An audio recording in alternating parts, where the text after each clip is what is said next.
Olá, meus queridos e amados irmãos, a paz do Senhor Jesus, tudo bem?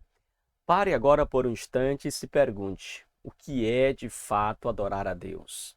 Será que é cantar um hino? Será que é estar presente em um culto ou levantar as mãos e se emocionar durante uma liturgia? Bom, hoje nós iremos mergulhar em uma das conversas mais profundas já registrada nas Escrituras, o encontro de Jesus com a mulher samaritana à beira de um poço. O diálogo de Jesus com esta mulher rompeu todas as barreiras culturais e sociais, mas também revelou ao mundo o verdadeiro sentido da adoração. Prepare então o seu coração, pois esta aula ela vai muito além da teoria. Ela nos chama a viver uma vida inteira rendida ao Pai, em espírito e em verdade. Que Deus fale com você de maneira poderosa e impactante. Sim, e não se esqueça de deixar o seu like, compartilhe com a sua classe e, claro, ative o sininho de notificações para não perder nenhuma lição. Inscreva-se no canal e vamos juntos crescer no conhecimento da poderosa palavra de Deus. Meus queridos e amados irmãos, hoje nós iremos então para a nossa terceira lição e hoje nós falaremos sobre a verdadeira adoração. A nossa lição de número 3, lição da CPAD, e hoje nós temos o privilégio de estudarmos essa temática tão oportuna. Você irá entender o que é a verdadeira adoração. Iremos trabalhar aqui o diálogo de Jesus com a mulher samaritana e extrair algumas lições importantes a partir deste diálogo. E eu quero convidar você para que juntos possamos mergulhar nesse texto da palavra de Deus e extrair as lições, em especial dentro da nossa lição de hoje, tá bom? Então, se você já está aí preparado para mais um estudo, não esqueça de que é importante você ter nas mãos a sua lição, se possível também, tá bom? Adquira o livro de apoio, é muito importante porque a lição, na verdade, é um resumo do capítulo do livro de apoio. E também, se possível, né, esteja aí de posse da sua Bíblia. E claro, todo estudante deve estar também com caneta e papel nas mãos para fazer as devidas observações, tá bom? Então nós contamos aí com a sua participação, contamos aí com você interagindo e também fazendo as devidas observações da nossa lição de hoje. Ok, queridos? Vamos então avançando para o nosso texto áureo que está no Evangelho, segundo escreveu o evangelista João, tendo em vista que esta lição vai se debruçar ao longo dos capítulos, né, do Evangelho segundo escreveu o evangelista João. E hoje, no capítulo 4, versículo 24, nosso texto áureo diz o seguinte: Deus é espírito, e importa que os que o adorem em espírito e em verdade. Queridos, esse texto áureo já é muito profundo e detalhista com respeito àquilo que nós iremos trabalhar também nesta lição. Olha que informação importante nós temos aqui. Deus é espírito. Deus é espírito. E aí o texto aponta: importa que os que o adorem em espírito, ou seja, essa ligação entre o espírito humano e este ser que também é espírito. Então nós temos que adorar em espírito para um Deus que é espírito. E veja que esta adoração também ela é em verdade. Nós iremos entender aqui o que é adorar a Deus em espírito e em verdade. Além do mais, também compreender o que é adoração, tá bom? O que é adoração? Nós temos hoje uma disseminação muito errada do que é adoração no meio evangélico, no meio cristão, onde por vezes as pessoas entendem e associam adoração puramente ou unicamente como o ato de dar glória, ou de louvar, ou de levantar a mão, ou de se emocionar, ou de chorar. Mas veja que a adoração, e a gente vai perceber isso aqui, vai muito além de gestos, vai muito além de rituais, vai muito além das emoções, vai muito além apenas de expressar verbalmente palavras, ainda que estas sejam palavras que mostrem um louvor ou uma exaltação a uma divindade, ou à divindade, neste caso, a Deus, a Jesus e ao Espírito Santo. Então você irá perceber, querido, que adorar a Deus é muito mais do que liturgia. Amém? Nossa verdade prática diz o seguinte: adorar significa viver em total rendição a Deus, entregando-nos plenamente a Ele. Então aqui perceba, na verdade prática, que nós já temos aqui uma deixa importante com relação ao que nós vemos hoje, ou com o que as pessoas interpretam por adoração. As pessoas dizem assim: ah, eu vou ao culto para adorar. Mas veja, adorar significa viver em total rendição. Não se trata de separar 2 horas. Não se trata de separar um momento de adoração. Não se trata de reservar aos domingos à noite aquele horário em que você vai estar no culto voltado para adorar a Deus. Adorar significa viver, viver em total rendição. Ou seja, adorar a Deus não é um ato único do dia, deve ser a nossa atitude diária, deve ser a nossa vida diária rendida ao Senhor. Então, adorar está muito mais além de separar horas para Deus. Embora separar esse momento para Deus, esse momento de adoração, de louvor a Deus, seja extremamente importante, porque é você reservar aquele momento para consagrar exclusivamente ao Senhor. Mas veja que adorar está muito além de uma liturgia, está muito além de um horário de culto específico. Adorar significa viver em total rendição a Deus, entregando-nos completamente a Ele. É por isso que a adoração de alguém, ou louvor verbal, ou a participação de um culto de alguém que não tem o seu coração plenamente entregue a Deus, na verdade, não passa de um louvor apenas com os lábios. Lembra-se das palavras do profeta Isaías: este povo me honra com os lábios, mas o coração está distante de mim. Pois é, adorar a Deus verbalmente, participar de uma liturgia do culto, mas não viver uma vida totalmente rendida ao Senhor, ou entregar-se plenamente a Ele, na verdade, é um louvor que sai apenas pelos lábios, mas não sai do coração. É um louvor verbal, é uma honra com os lábios, mas não é uma honra, uma disposição do coração. Pense nisso, irmãos. É muito importante compreendermos esta verdade tão clara aqui da nossa verdade prática. E aí nós temos a leitura bíblica. A nossa leitura bíblica, ela está no Evangelho segundo escreveu João, capítulo de número 4, versículo 5, capítulo 4, versículo 5 ao 7, depois o verso 9 e 10, e depois o verso de número 19 ao 24, ok? Esta é a nossa leitura bíblica de hoje. Ela pontua alguns versículos do capítulo 4, e eu quero chamar então a sua atenção para esta leitura, tá bom? Com a lição nas mãos, você pode acompanhar esta leitura. Caso você não tenha a lição, você pode também abrir a sua Bíblia no capítulo 4 do Evangelho segundo escreveu o evangelista João, tá bom? Vamos então fazer a nossa leitura. Leiamos então o verso de número 5 do capítulo 4, que diz assim: Foi, pois, a uma cidade de Samaria, chamada Sicar, junto da herdade que Jacó tinha dado a seu filho José. E estava ali a fonte de Jacó. Jesus, pois, cansado do caminho, assentou-se assim junto da fonte. Era isso quase a hora sexta. Veio uma mulher de Samaria tirar água e disse-lhe Jesus: Dá-me de beber.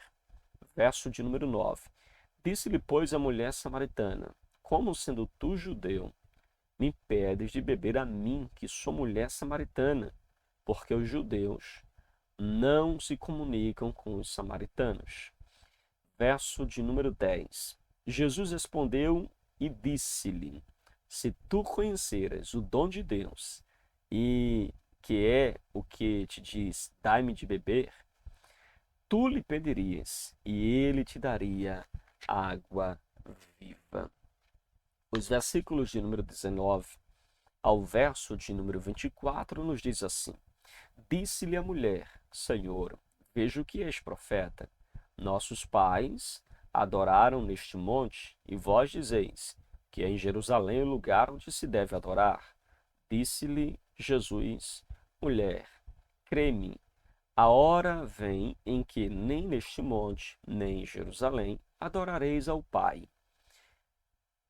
E vós adorais o que não sabeis. Nós adoramos o que sabemos, porque a salvação vem dos judeus. Mas a hora vem, e agora é, em que os verdadeiros adoradores adorarão ao Pai em espírito e em verdade, porque o Pai procura a tais que assim o adorem. Deus é espírito, e importa que os que o adorem em espírito e em verdade, ok?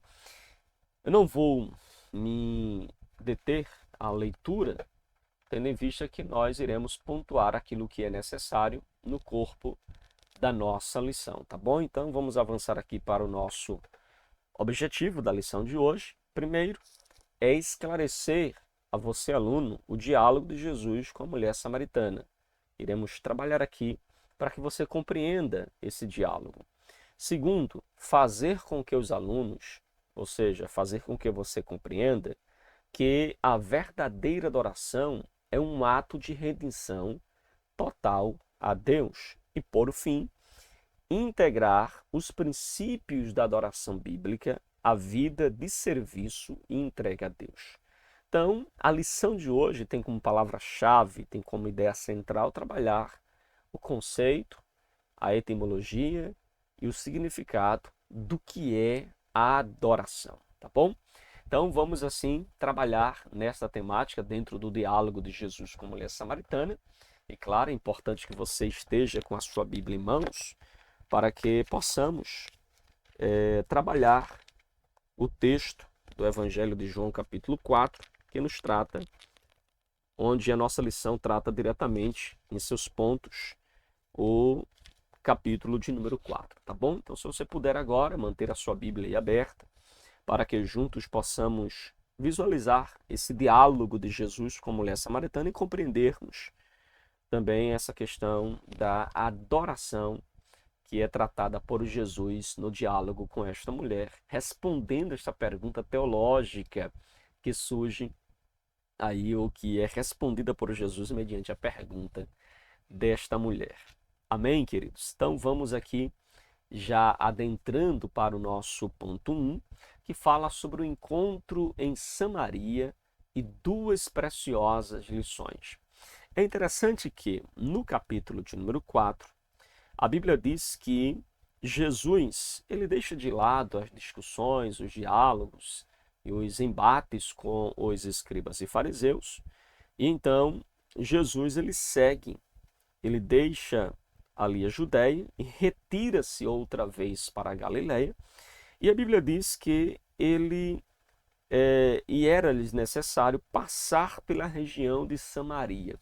É interessante essa colocação do autor, era necessário passar por Samaria, ou seja, havia uma necessidade de passar em Samaria, e você vê que aqui Jesus está tomando uma rota diferente da que qualquer judeu comum faria, que era evitar a cidade de Samaria, evitar a região de Samaria.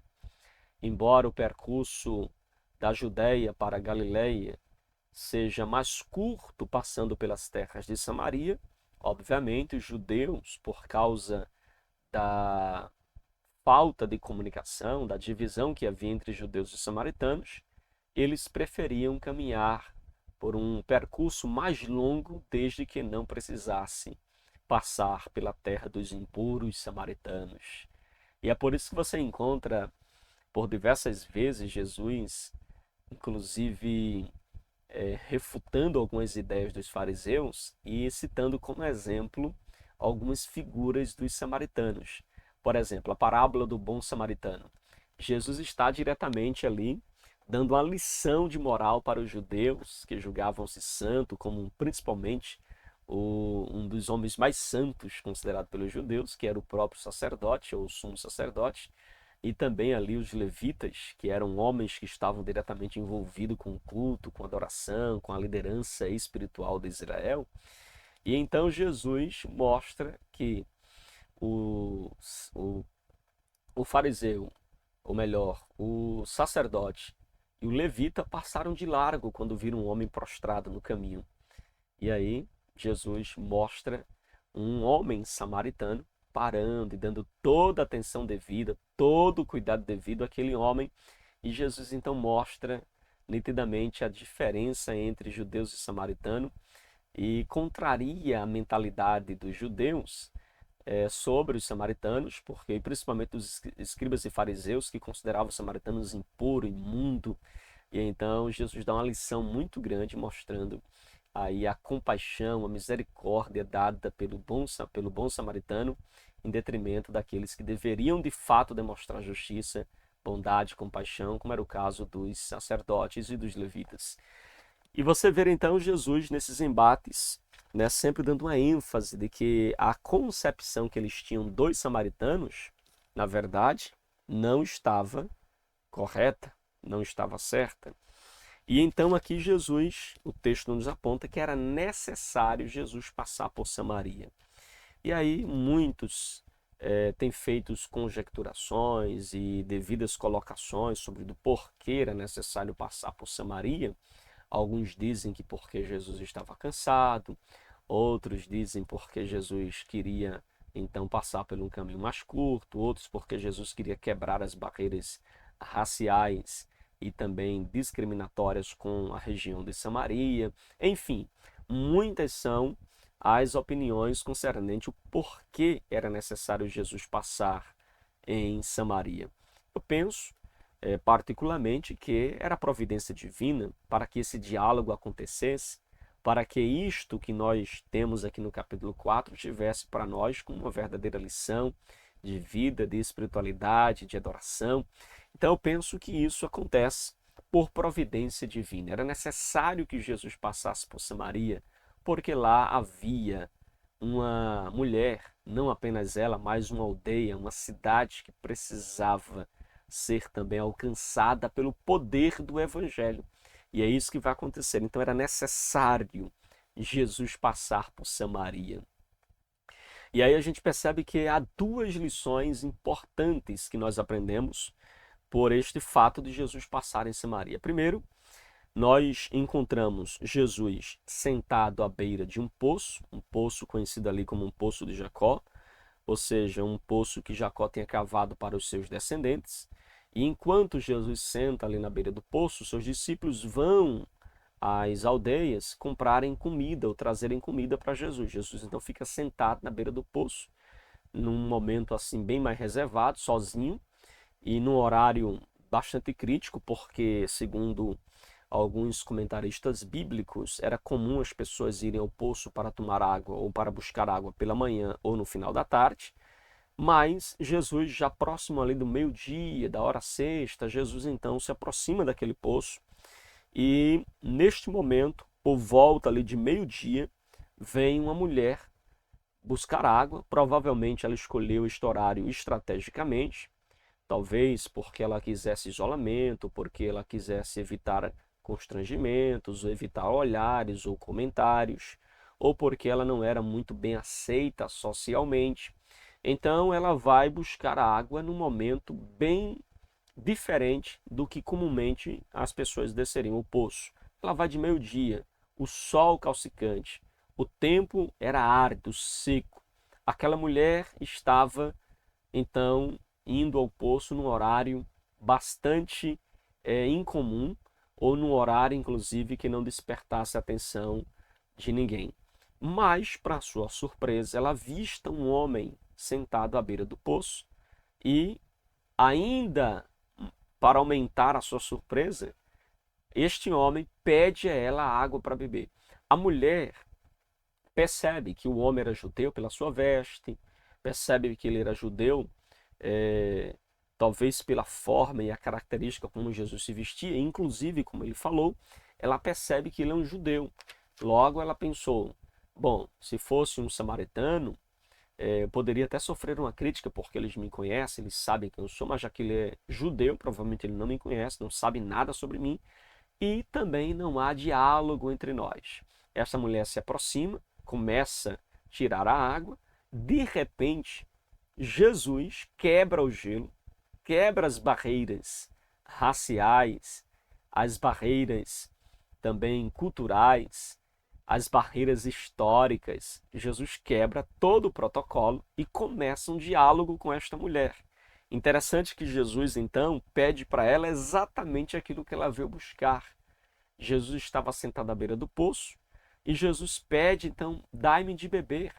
Aquela mulher, antes de dizer se daria ou não água para Jesus, o repreende, dizendo: como sendo tu judeu, pedes a mim, que sou mulher samaritana, água? Irmãos, o que esta mulher está colocando em pauta aqui é algo muito interessante, porque no comum, um judeu não falava com a mulher em público, principalmente se ela estivesse sozinha, não falava. E da mesma forma, a mulher também não respondia ou não falava com o homem em público. E veja que Jesus quebra essa barreira também. E mais ainda, um judeu não falava com outra mulher dentro da própria comunidade. Agora imagine Jesus falando com a mulher que não era da sua comunidade. Jesus começando o diálogo com a mulher, inclusive, que é uma barreira histórica entre judeus e samaritanos, mas Jesus quebra esse diálogo e a repreensão desta mulher a Jesus, essa dura que ela dá, dizendo: como sendo tu judeu, pedes águas a mim, que sou mulher samaritana. Ela tipo está dizendo assim: o senhor não tem vergonha? Como é que o senhor tem a ousadia de me pedir água? Aí Jesus então diz para ela: se você soubesse quem é que está te pedindo água, na verdade você não daria, você pediria.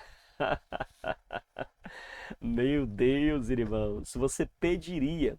Aquela mulher então, curiosamente, olhou para Jesus, olhou para as mãos de Jesus e disse: como assim o senhor me daria água? Eu pediria água para o senhor. Primeiro que o senhor não tem balde para pegar água. Como é que o senhor me daria água? Aí Jesus acrescenta: olha, na verdade a água que eu lhe der vai se tornar em você uma fonte de água viva, de tal forma que você não precisaria tornar aqui ou beber desta água, porque quem bebe desta água torna a ter sede, mas quem beber da água que eu lhe der não terá mais sede. Jesus sai do diálogo de uma conversa comum, de uma conversa sobre a água natural, e Jesus traz esta mulher para uma sede que havia dentro do seu coração. E aqui é a primeira lição, a necessidade do ser humano. Todo ser humano tem dentro de si a necessidade de Deus, a necessidade do Senhor, a sede pelas coisas celestiais. Dentro do ser humano é esta sede. Jesus trabalha exatamente neste ponto na vida desta mulher. E ela, curiosamente, irmãos, ela diz: eu quero desta água, eu quero uma água que eu tome e não preciso mais tornar aqui, não ter mais sede, eu quero desta água, esta água viva que o Senhor está prometendo aí. Aí Jesus agora diz para ela: muito bem, você quer da água? Vai chamar o seu marido. Irmãos, quando Jesus fala isso, esta mulher, ela vai ficar provavelmente com mais vergonha ou tímida, mas ela dá uma resposta sincera, ela não mente, não nega, ela não tenta maquiar diante de Jesus, mas ela diz assim: eu não tenho marido, eu não tenho marido. E Jesus diz para ela: dissestes bem não ter marido, porque tiveste 5 maridos. e o que tu tens agora não é teu marido. Irmãos, quando Jesus falou isso, aquela palavra foi lá dentro do coração daquela mulher, vasculhou o mais profundo da sua alma, como diz Hebreus capítulo de número 4, versículo 12, porque a palavra de Deus é viva, eficaz e mais penetrante do que qualquer espada de dois gumes, que penetra até a divisão da alma e do espírito. A palavra foi lá no coração daquela mulher. Logo, ela percebeu que Jesus era muito mais do que um homem com sede. Jesus era um profeta. E ela disse: vejo que és profeta, porque Jesus havia revelado uma particularidade da sua vida. Naquele momento, irmãos, ela pensou: bom, então eu tenho uma dúvida. Eu gostaria que ele me respondesse, né, me tirasse essa dúvida. E ela disse assim: olha, nossos pais nos ensinam que devemos adorar no monte, mas os judeus, vocês, dizem que o lugar certo de adorar é em Jerusalém. Veja que esta mulher, ela faz uma pergunta para Jesus, não é, sobre o lugar de adoração a Deus. A pergunta dela é sincera. Ela questiona Jesus. Olha, já que tu és um profeta, o senhor pode me explicar aqui? Eu tenho uma dúvida teológica. Gostaria que o senhor pudesse me explicar, me trazer luz. Aonde é que realmente a gente deve adorar? Será que nós samaritanos estamos certos? É nos montes que nós devemos adorar? Ou será que vocês estão certos e é em Jerusalém o lugar de adoração? O senhor pode me ajudar? Então ela tem uma dúvida sobre o lugar de adoração. E aí Jesus vai dar uma resposta para ela muito importante, que vai agora para o centro do nosso diálogo aqui, da nossa lição. Jesus então lhe responde no verso de número 21. Jesus respondeu: mulher, acredite no que digo. Vem a hora em que nem neste monte, nem em Jerusalém vocês adorarão ao Pai. Vocês adoram o que não conhecem. Nós adoramos o que conhecemos, porque a salvação vem dos judeus. Mas vem a hora, e já chegou, em que os verdadeiros adoradores adorarão o Pai em espírito e em verdade, porque são esses que o Pai procura para seus adoradores. Deus é espírito e é necessário que os seus adoradores o adorem em espírito e em verdade. Então veja, irmãos, a resposta de Jesus quebra a concepção daquela mulher de que a adoração estava restrita a um local geográfico, no monte ou em Jerusalém. Aquela mulher tinha essa dúvida: será que a adoração que Deus recebe é a adoração que se faz no monte ou é a adoração que é feita em Jerusalém? Há muitos crentes, irmãos, que têm a teologia desta mulher samaritana. Eles acreditam que Deus recebe adoração se for em um determinado lugar ou espaço geográfico onde nós devemos ofertar o culto a Deus. E Jesus então mostra para esta mulher que o tempo é chegado em que o Pai procura verdadeiros adoradores, que adorem ao Pai em espírito e em verdade, que não depende mais do lugar, que não depende mais de um espaço geográfico. O que importa na adoração não é apenas o lugar onde você está adorando, mas é a disposição do coração, mas é a sinceridade interna pela qual você está adorando. Então, a questão aqui não é o local, a questão aqui é a disposição da alma, é a disposição do espírito em cultuar e adorar ao Senhor. Então, enquanto muitos hoje, inclusive nesse período que nós passamos aqui de pandemia, muitos crentes se sentiram proibidos de adorar. A gente está proibido de adorar, está proibido de cultuar a Deus, como se o fato de não poderem ir ao templo fosse de fato um bloqueio à sua adoração. Quando, na verdade, irmãos, a nossa adoração não pode depender do templo, não pode depender do momento da reunião, que é muito importante, que é, inclusive, uma ordem bíblica. Não deixemos de congregar, como é o costume de alguns, mas entenda que a adoração está muito além do espaço geográfico. Louvado seja Deus, irmãos, pelos momentos que nós nos reunimos como igreja para cultuar, para adorar a Deus, para ofertar o nosso culto ao Senhor, reservando aquelas 2 horas, 1 hora, 1 hora e meia, 2 horas e meia de culto a Deus. Louvado seja Deus por isso. Mas entenda que a adoração não termina com a bênção apostólica e nem começa com a oração inicial do culto. A adoração é um estilo de vida. A adoração, ela vai muito além da liturgia, do culto cristão, e ela se estende para toda uma vida, e a gente vai ver isso com mais clareza aqui também no corpo da nossa lição, tá bom? Nos demais pontos da nossa lição. Então, queridos, a sinopse do ponto 1 diz o seguinte: o encontro entre Jesus e a mulher samaritana demonstra que a verdadeira adoração satisfaz a necessidade humana de adorar. Então, veja, a verdadeira adoração, ela preenche o nosso coração.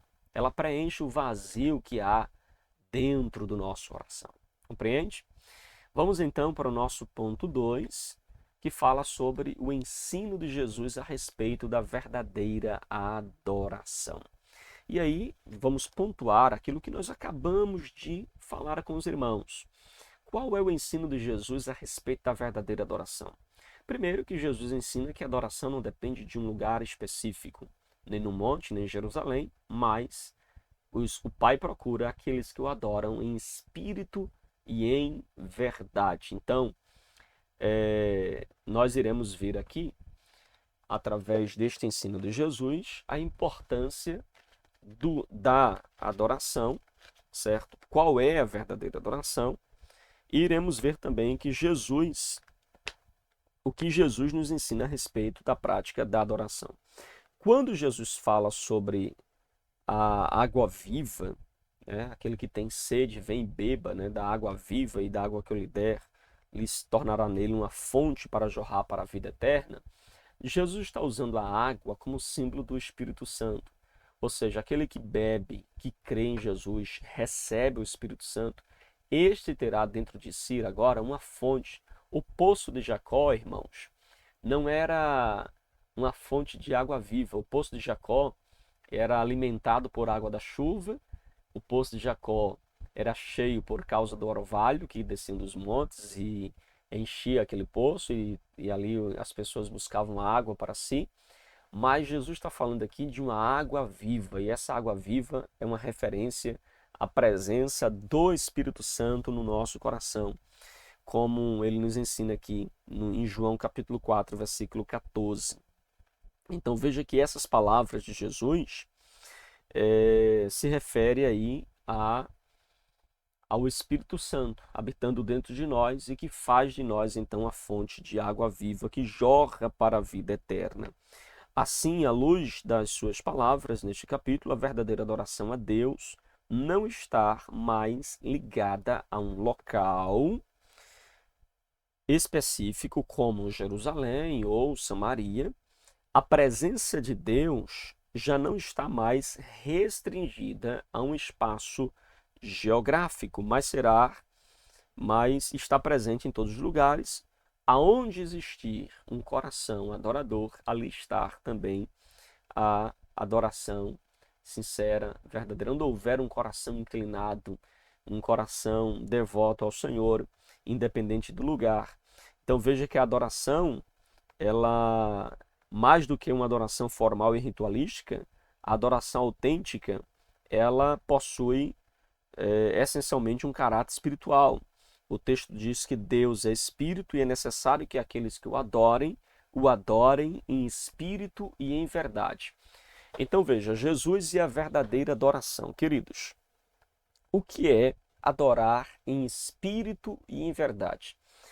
Quando a palavra fala aqui de espírito, não está falando do Espírito Santo, está falando do espírito do homem. Então, adorar ao Pai em espírito significa adorar a Deus com as nossas emoções, com as nossas vontades, com os nossos pensamentos. É nós adorarmos a Deus com todo o nosso ser interior. Todo o nosso ser interior deve estar envolvido na adoração. Adorar a Deus em espírito tem a ver com o meu ser, é o meu ser inclinado a ofertar culto a Deus, a adorar ao Senhor. Então, isto é adorar em espírito, ou seja, adorar com todo o meu ser. Agora, quando a Bíblia diz adorar em espírito e em verdade, a expressão em verdade nos remete à palavra de Deus. Nós devemos adorar a Deus com todo o nosso ser, corpo, né, a alma, a nossa alma, né, ou seja, nossas emoções, nossos pensamentos, nossa consciência deve estar inclinada a adorar a Deus, mas também em espírito, ou seja, mas também em verdade. Então, em espírito e em verdade. E em verdade nos remete à palavra de Deus. Ou seja, irmãos, o nosso ser interior, ele precisa adorar de acordo com a palavra de Deus. O culto, irmãos, não é segundo o homem. Há um livro do pastor Augusto Nicodemos, que é uma exposição do livro de Malaquias, que ele fala o culto segundo Deus. Então veja, o culto não é segundo o coração do homem. O culto não é segundo a mente humana. O culto não é segundo o que eu penso, o que eu acho. Ah, eu acho que o culto deveria ser assim. Ah, eu acho que o culto deveria ser assado. Não é o que você acha. O culto não é como você pensa. O culto é segundo Deus, irmãos. Você acha mesmo que Deus, que nos fez para adorá-lo, que nos fez para a glória do seu nome, nos daria tantas instruções sobre tantos aspectos da vida e não nos daria orientações de como ele quer ser adorado? Então, o culto não é como eu quero, é como Deus quer. E essa concepção de que não gostei do culto, ah, o culto hoje foi frio, o culto hoje foi morno, ah, eu não gostei do culto hoje. Você nem gostou e deve continuar não gostando, porque o culto não é para você. Não é para você. O culto é para Deus.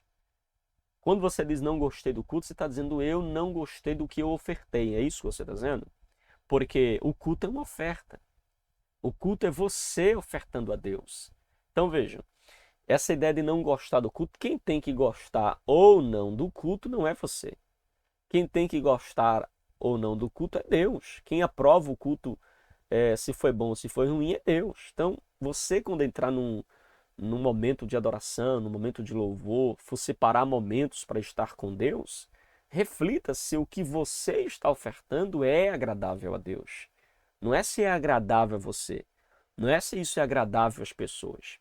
Eu penso que é um erro gravíssimo que a nossa geração tem cometido, é preparar o culto para o homem. E aí nós cultuamos a personalidade. E aí nós cultuamos as pessoas. E aí nós cultuamos aqueles que vêm à reunião do culto. Aí você percebe louvores voltados e centrados no homem, a pregação voltada e centrada para o homem, e aí você vê toda uma liturgia que ela está voltada exclusivamente para agradar o homem e não a Deus. Então, queridos, o culto não é para o homem, o culto é para Deus. Então, a adoração precisa ser segundo a verdade. Deve ser em espírito, deve envolver nossas emoções, nossa vontade, nossos sentimentos, mas deve também ser em verdade, ou seja, deve ser segundo a palavra de Deus, compreende? Então é assim que nós ofertamos o nosso culto a Deus. A nossa sinopse do ponto 2 diz que a base da verdadeira adoração cristã reside na narrativa do Calvário, o sacrifício substitutivo de Jesus. Ou seja, quando nós compreendemos o que Jesus fez por nós na cruz do Calvário, não há outra coisa a se fazer do que a não ser render-se aos pés de Jesus em adoração, em louvor ao seu santo nome. Ok, queridos? Tranquilos? Alguma pergunta, alguma dúvida? Então, vamos para o nosso último ponto da nossa lição de hoje. Vamos para o nosso último ponto. A adoração bíblica, que é uma ênfase aqui, a adoração em verdade. Primeiro, eu gostaria de trazer aos irmãos o conceito, tanto do Antigo como do Novo Testamento, a etimologia da palavra adoração. O nosso autor, ele traz aqui a expressão hebraica, eu vou pronunciar, e talvez a gente não tenha uma pronúncia exata, né, de como seria essa palavra, mas seria Rishatahá, Rishatahá, que transmite a ideia de manifestar um temor reverente, admiração, respeito, característicos da adoração. Então veja, o que é a adoração no sentido hebraico? É você manifestar um temor reverente, um respeito reverente por uma divindade. Isso é, então, a adoração. Já no grego, nós temos duas palavras. Nós temos a palavra latreia e nós temos também a palavra proskuneo. Essas duas palavras, né, a primeira latreia, ela refere-se, então, à submissão de quem serve a outrem. Então, a palavra latreia tem a ver com serviço ao outro, serviço a Deus, neste caso, um serviço à divindade. Já a palavra proskuneo é a palavra que significa adoração, ato de adoração. E aí a gente precisa ir para o nosso dicionário em português, onde diz que adoração é atribuir mérito ou valor a uma divindade. Então veja, no nosso português, a palavra adoração remete a você reconhecer o mérito de uma divindade, de um ser espiritual, né, ou divino. Então aqui nós temos que adorar é essencialmente reconhecê-lo, render-se, exaltá-lo por tudo que ele é e por tudo que ele faz. Eu sei que no comum a gente escuta muito as pessoas dizerem assim, adoração a Deus, temos que adorar por aquilo que ele é e não por aquilo que ele faz. Na verdade, você adora a Deus tanto pelo que ele é, como também pelo que ele faz. Obviamente que nós não devemos adorar a Deus somente pelo que ele faz. Se ele fizer, ele é Deus, digno de glória, de honra e de louvor. Se ele não fizer, aí você deve adorá-lo também por aquilo que ele é. Ele é santo, ele é imutável, ele é onisciente, onipotente, onipresente. Ok? Você adora pelo que ele é. Então a nossa adoração, ela tem sim esses dois cunhos, tanto pelo que ele é, como também pelo que ele faz. A adoração como um ato de rendição a Deus. Veja, o conceito fundamental da palavra adorar, né, do termo grego proskuneo, no Novo Testamento, nos remete originalmente à ideia de beijar, à ideia de dobrar os joelhos, é o ato de se curvar perante o outro, de prostrar-se com a testa no solo, literalmente, né? Se curvar diante do outro. E isso aí, na verdade, mostra literalmente o reconhecimento de que o outro é superior e que nós somos insignificantes. Então, a pessoa a quem você está se curvando, você está demonstrando humildade com relação a ela e está reconhecendo então a sua autoridade. Então veja que este episódio, que lá de Lucas, capítulo de número 7, versículo 37 e versículo 38, quando a mulher quebra o cântaro, né, o vaso ali nos pés de Jesus, com um unguento, e se prostra ali aos pés de Jesus, enxuga com o cabelo, mostra nitidamente esse ato de adoração. Ali era um ato de adoração, literalmente uma adoração a Jesus. E nos ensina a reconhecer aí a nossa inferioridade e também a superioridade daquele a quem nós estamos dispostos a servir plenamente. A adoração como ato de serviço a Deus. É importante que você entenda que a adoração ela está diretamente ligada a este ato de serviço a Deus. Por isso que adorar é muito mais do que simplesmente uma liturgia, ou um louvor, ou um levantar de mãos, ou expressar glória, aleluia. É muito mais do que isso. A adoração é um serviço a Deus. Quando você está servindo a Deus, evangelizando, pregando o evangelho, levando o pão ao próximo, atendendo o necessitado, você está adorando a Deus. Sabia disso? Quando você para, por exemplo, para ouvir a pregação, você se dedica à leitura da palavra, à meditação, ao louvor ao Senhor, você está também servindo e adorando ao Senhor. Compreende? Então veja, a adoração ela é um ato de serviço a Deus. O serviço a Deus está profundamente associado à nossa adoração. O que você faz para Deus, se faz com a motivação correta, isto também é um momento ali de adoração ao Senhor. Então esse é um ato espontâneo que demonstra o nosso reconhecimento da soberania de Deus sobre tudo. Assim, o serviço que prestamos a Ele, ou seja, cumprir os seus propósitos para nós, exige uma entrega total da nossa vida como um sacrifício vivo. Aí nós lembramos de Romanos capítulo de número 12, verso de número 1, onde Paulo, escrevendo aos Romanos, disse: rogo-vos, pois, irmãos, pela compaixão de Deus, que apresenteis o vosso corpo como um sacrifício vivo, santo e agradável a Deus, e isto é o vosso culto racional. Então veja, Paulo ali está falando para nós que nós devemos ser um sacrifício vivo. No Antigo Testamento, o sacrifício era morto, o animal era trazido para o altar, ele era sacrificado, ele era morto ali no altar. Veja que esse sacrifício não tinha mais volta, o animal não poderia mais sair dali, entende? Ele era totalmente entregue ao altar, a sua vida era mortificada, certo? A sua vida era entregue ali como sacrifício. Então Paulo diz que nós somos este sacrifício, só que não um sacrifício morto, nós somos um sacrifício vivo. Isso mostra que nós devemos nos render completamente a Deus. Uma vez que você se rende para Ele, não há mais volta, é como um sacrifício vivo no seu altar. Desta forma, nós compreendemos que o culto a Deus, na verdade, se trata de um estilo de vida, porque nós somos este sacrifício, nós somos o culto. Eu gosto muito de usar uma expressão que é culto ambulante. Você, eu, nós somos um culto ambulante a Deus. Ou seja, cada palavra nossa, cada olhar nosso, cada gesto nosso, cada atitude, cada pensamento, cada lugar que nós frequentamos, aquilo que nós cheiramos, aquilo que nós comemos, tudo deve ser para a glória de Deus. Deus deve ser glorificado em todos os sentidos humanos, ok? Nós devemos adorar ao nosso Deus. Nós devemos ser esse sacrifício vivo colocado no altar do Senhor.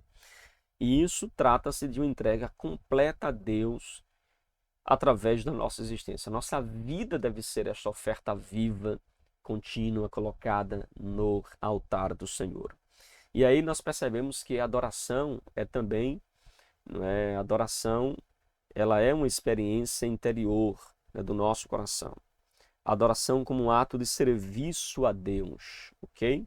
A adoração como um ato de serviço a Deus, e a adoração também é uma experiência interior de adoração.